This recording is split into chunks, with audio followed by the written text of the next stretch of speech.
Hey, let me show you how to recover deleted Yahoo emails.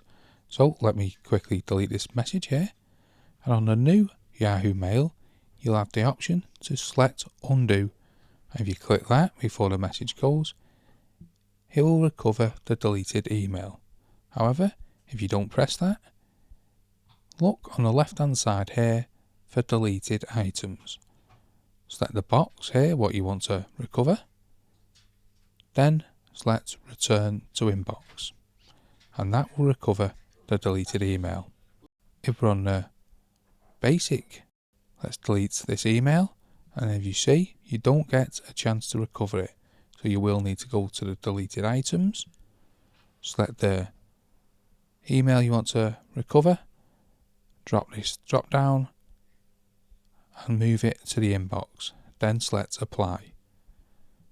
So that's 2 ways how to recover deleted Yahoo emails.